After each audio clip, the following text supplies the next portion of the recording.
अगर ध्यानात बसायचं असेल किंवा मेडिटेशन करायचं असेल, हो. तसा गुरु पण लागतो पण. तर तुमचे गुरु कोण होते? माझे गुरु शंकर महाराज आहेत. ओके. आणि माझ्या नकळत्या वयापासून हां. मला ते समजायला म्हणजे मी खरं सांगायचं तर आता मग प्रौढी माझं स्वतःचं काही सांगायचं नाही आहे मला, पण तरी सांगतो. वयाच्या 3ऱ्या वर्षापासून मला ही जाणीव होती, की काहीतरी वेगळं आहे. म्हणजे 3ऱ्या वर्षी माणसाला काय कळतं? काहीच कळत नाही. काहीच कळत नाही. पण 3ऱ्या वर्षापासून वयाच्या ते हं, आजपर्यंत हं, म्हणजे आत्ता मी ज्या वयाच्या ज्या टप्प्यावर आहे, हं, त्या टप्प्यापर्यंत मला जे जे काही माझ्या आयुष्यात घडलं, हं. ते वयाच्या 3ऱ्या वर्षापासून ते मला आठवतं, स्मृतीमध्ये कोरलेलं आहे. वयाच्या 3ऱ्या 3ऱ्या वर्षापासून? वर्षापासून आत्तापर्यंत. पण त्याच्यामध्ये तुम्ही असं म्हणाल तर अनंत फालतू गोष्टी पण लक्षात राहिलेल्या आहेत उगाचच, की ज्या खरोखर म्हणजे त्या फाईल सगळ्या डिलीट करायला पाहिजेत, अशा पण पुष्कळ न डिलीट केलेल्या फाईल डोक्यामध्ये आहेत. म्हणजे याचा अर्थ असा नाही की निगेटिव्ह फाईल आहेत फक्त, हं, की मग यांनी मला असं बोललं होतं, त्यांनी मला त्यावेळेला शिवी दिली होती, त्यांनी मला त्याच्यावर असा त्रास दिला होता. हे हे बाजूला ठेवलं हं, तरीसुद्धा जे क्रीम काही जे घडलं आयुष्यामध्ये आणि क्रीम कसलं, हं. तर आध्यात्मिक प्रवासाचं. हो. आणि वयाच्या साधारण म्हणजे जसं नॉर्मल एखाद्या व्यक्तीचं आयुष्य असतं त्या पद्धतीनेच माझंही आयुष्य जात होतं. सगळं म्हणजे अगदी लहानपण, त्याच्यानंतर आलेलं मध्यम वय, नंतर बापरे! तरुणपण. तरुणपणातल्या सगळ्या गोष्टी माझ्याकडेही होत्या, सगळंच होतं. हां. म्हणजे असं काही नव्हतं कुठल्या गोष्टीपासून मी वंचित स्वतःला ठेवलेलं आहे हं, किंवा काय. पण स्ट्रगल मी तुम्हाला प्रत्येकाला सांगतो, की स्ट्रगल हा प्रत्येकाला चुकलेला नाही. म्हणजे हं, आजही आपण विचार केला तर म्हाताऱ्या माणसांना सुद्धा अजूनही काही-काही म्हाताऱ्या माणसांना किंवा वयोवृद्ध माणसांना आपण म्हणू असं, हं, स्ट्रगल अजूनही चुकलेला नाही. हं. आता हा स्ट्रगल कुठून येतो? तर पुन्हा आपण मूळ विषयाकडे गेलो, तर आपण असा विचार केला, की पुनर्जन्माचा जो सिद्धांत आपण म्हणतो, हं, तर त्याच्यामध्ये आपण म्हणतात, की माणसं सहज बोलतात हल्ली बघा, की सोशल मीडियाने हे शिकवलेलं आहे. अहो काय कसले आमचे कर्मभोग आहेत. हं, हां, काही जण म्हणतात आमचे सगळे प्रारब्ध आहे. हं. आपले प्रारब्ध, संचित प्रारब्ध, क्रियमाण हे शब्द हल्ली शाळकरी पोरांना पण माहिती आहे. बरोबर. हां, म्हणजे तर संचित म्हणजे काय, प्रारब्ध म्हणजे काय, क्रियमाण काय? त्या विषयामध्ये आपल्याला जायचं नाही. आपल्याला त्याचं एक्सप्लेनेशन करायला आपण बसलेलो नाही बरोबर. इथे. पण प्रारब्ध म्हणजे काय? जे मागच्या जन्मी करावं, ते ह्या ह्या जन्मी जन्मासाठी उरवावं हं, आणि ह्या जन्मातच ते पुरवून खावं आणि ह्याच्यातलं संपलं नाही, तर पुढच्या जन्मासाठी ते कॅरी फॉरवर्ड करावं, असा हा जन्मजन्मांचा सिद्धांत आहे. मग हं. आपण म्हणतो, की अहो यांचं कसं आहे माहिती आहे का? हल्ली म्हणायची पद्धत आहे, की चारों उंगलियाँ घी में और सर कढाई में. हां, अशी अशी म्हणायची पद्धत आहे. म्हणजे हं. त्यांचं वेल टू डू इतकं आहे, की हां, मग त्यांच्यावर अशी काही वेळ नाही का हो, आम्हीच का स्ट्रगल स्ट्रगल करायचा? करतोय. तर त्यांचा स्ट्रगल वेगळा आहे, आपला स्ट्रगल वेगळा वेगळं आहे. आहे. हो, मग बरोबर, म्हणजे बरोबर. आपण म्हणू ना, आपल्या देशामधलं जे आता आर्थिकदृष्ट्या हं. अतिशय नंबर 1चं जे कुटुंब आहे. अंबानी. आता तुम्ही नाव घेता, मी नाव घेतलं नाही. पण त्यांचाही स्ट्रगल वेगळा वेगळं आहेच आहे. ना. बरोबर मग आहे. त्यांच्याकडे आपण लोकं काय म्हणतात, की त्यांच्याकडे अफाट पैसा आहे, की पैसा आज जाळला तरी पुरणार संपणार नाही, नाही. असा हो. पैसा आहे तरी. पण तो शेवटी त्यांचा स्ट्रगल काय आहे, तो त्यांना माहिती आहे. माहिती आहे. म्हणजे ही समाजामध्ये जी दरी आहे ना, ती जी कुठेतरी वरच्या लेव्हलला आणि खालच्या लेव्हलला ह्याच्यामध्ये हं. मध्यम वर्ग हा सगळीकडे वरळला जाणारा वर्ग आहे बरोबर, त्याच्यामध्ये. बरोबर, बरोबर. पण ह्या सगळ्या उतरंडीमध्ये हा जो प्रत्येकाचा जो स्ट्रगल आहे, त्या स्ट्रगलला म्हणजे आत्ताच नुकतंच आपण म्हणू की आशा भोसलेंचं निधन झालं. हं. पण आशा भोसलेंचं जे चरित्र आहे, त्याच्यामध्ये त्या बाईंनी जो काही स्ट्रगल केला आणि त्यांनी तो सांगितल्यामुळे आज सगळ्या लोकांना तो माहीत आहे हे माहिती आहे. स्ट्रगल. बरोबर. की आजच्या त्यांच्या पोझिशनपर्यंत पोहोचण्यासाठी त्यांना काय-काय झगडावं लागलं, काय-काय करावं लागलं. फक्त त्यांच्याकडे एकच गोष्ट होती आणि ती म्हणजे आवाज. जन्मतः सिद्ध हस्तकळा होती. गळा होता.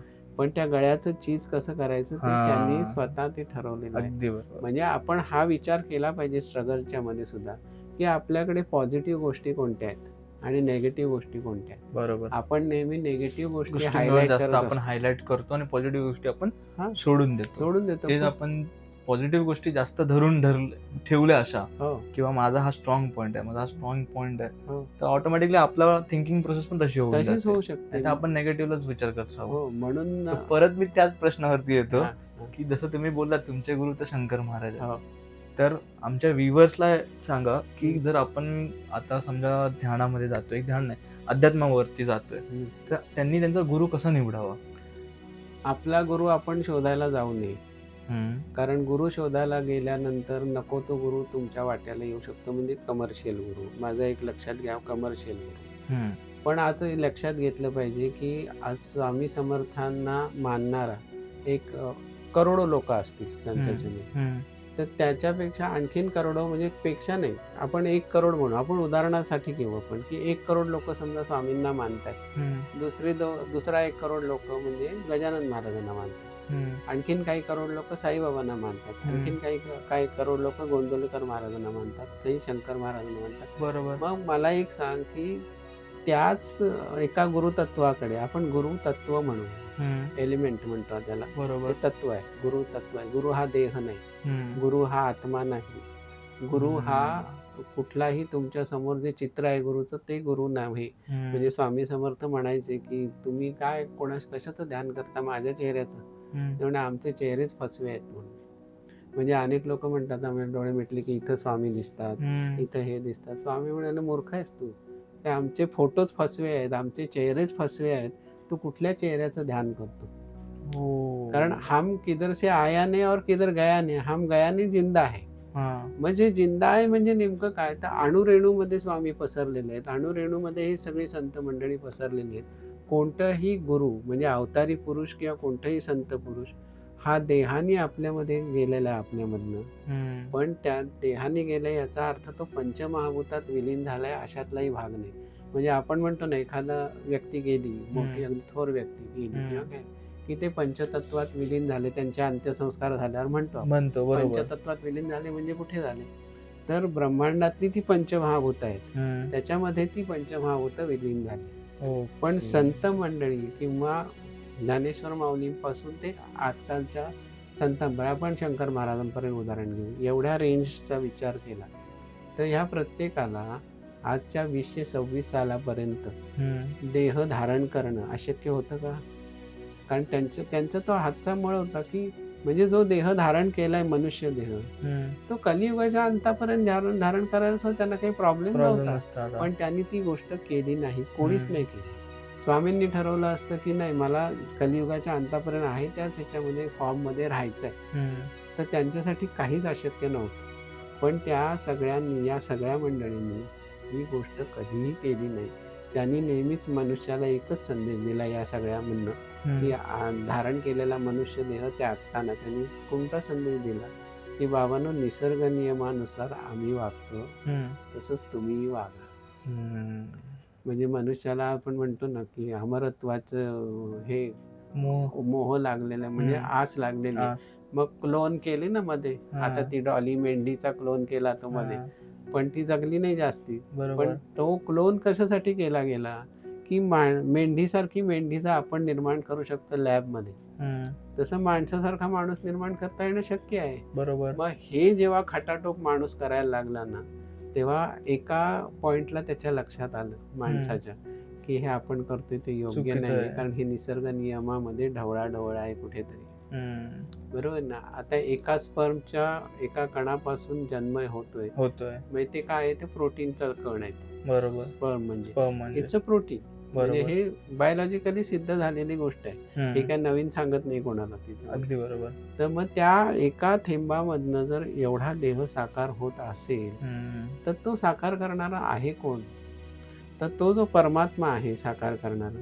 मग तो परमात्मा, त्याला जर हा एका स्पर्मच्या एका थेंबामधनं किंवा एका बीजामधनं ते सगळं साकार करता येते. बघा ना तुम्ही कसं. एक साधं लक्षात घ्या, गर्भामध्ये हे डोळे जे निर्माण होतात आईच्या गर्भामध्ये, त्या डोळ्यात जे लेन्स आहेत त्या कुठल्या लॅबमध्ये तयार करता येते? कोणत्याच नाही. मग ह्या लेन्स आहेत डोळ्यामध्ये बसवलेल्या, त्या लेन्स कशा निर्माण होतात ह्याचा कधी विचार केलाय का? मग हे खूप म्हणजे विज्ञानाने विचार केलाय, विज्ञानाने हे सगळे शोध लावलेले आहेत. पण विज्ञान जिथं थांबतं ना, विज्ञान जिथं थिटं पडतं तिथं अध्यात्म सुरू होतं. आणि मग तिथं अध्यात्म सुरू झालं की मग माणसाला ते प्रश्न पडायला लागतं, हु एम आय, मी कोण आहे? अंगावर काटा आला अक्षरशः आता. परत ते स्वामी समर्थांचा तो पिक्चर आहे ना, देऊळ बंद कर, हो त्याच्यामध्ये ते बोलतात जिथे तुझं विज्ञान थांबेल तिथे आमचं अध्यात्म हो, सुरू बरोबर होतं. आहे अक्षरशः. आणि म्हणूनच मग स्वामींनी काय केलं, किंवा कोणत्याही संत पुरुषांनी, अवतारी पुरुषांनी, म्हणजे श्रीकृष्ण परमात्मा सुद्धा अजूनपर्यंत त्याला देह धारण करणं अशक्य होतं का? नाही. मग रामरायांनी सुद्धा शरयू नदीमध्ये देह विसर्जन का केलं? किंवा श्रीकृष्ण परमात्म्यांनी काय काय लीला केली, की मी असं पावलावर पाऊल ठेवून बसलोय, त्याला बाण बाण लागलाय, लागतो, ते पण कुठे लागतो? हा तळपायाला, तळपायाला. आणि त्याच्यामधनं काय तर अवतार समाप्ती.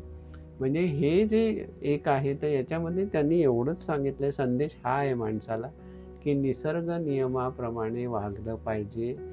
निसर्ग तुमच्यासाठी आहे, तुम्ही निसर्गासाठी नाही. निसर्ग माणसासाठी आहे, पण निसर्गाची जी हत्या माणूस आजकाल करायला लागलाय, त्याच्यात चुकीची होते काय, की माणसाचीच हत्या व्हायला लागली वेगवेगळ्या रूपाने. म्हणजे बरोबर. निसर्गाच्या वेगवेगळ्या प्रकोपाने, असं आपण मी तुम्हाला एक त्याच्यावरच क्रॉस क्वेश्चन करतो. जसं तुम्ही बोललात की आपले मागचे जन्म होत असतात, की लास्ट PLR आपण बोललो की आपण जन्म पुनर्जन्म घेत असतो कायम.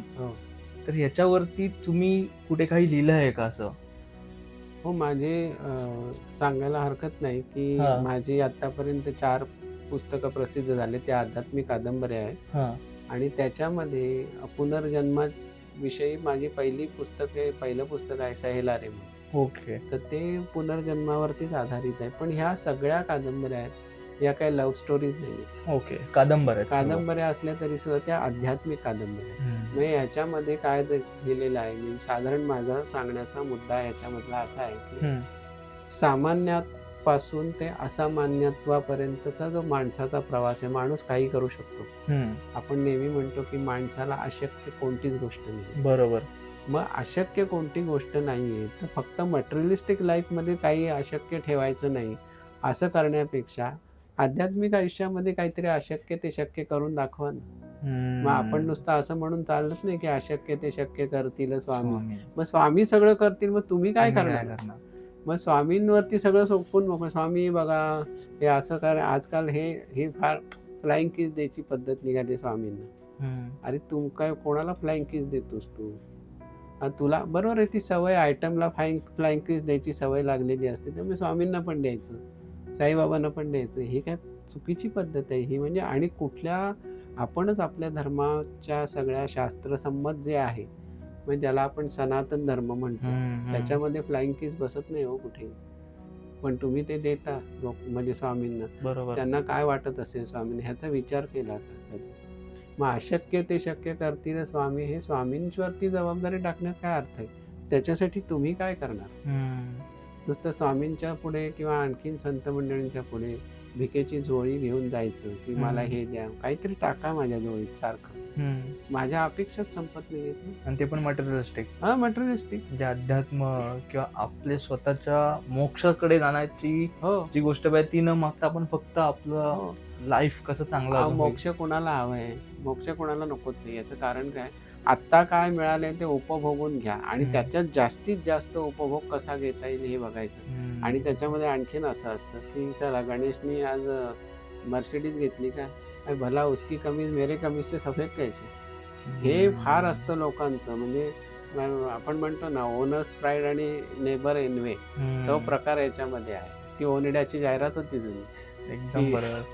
त्याच्यामध्ये हेच लिहिलेलं होतं ना, की ओनिडाचं टीव्हीची जाहिरात तीच होती, की घरामध्ये आल्यानंतर काय नेबर्स एनवे ओनर्स प्राईड, तसा प्रकार होता.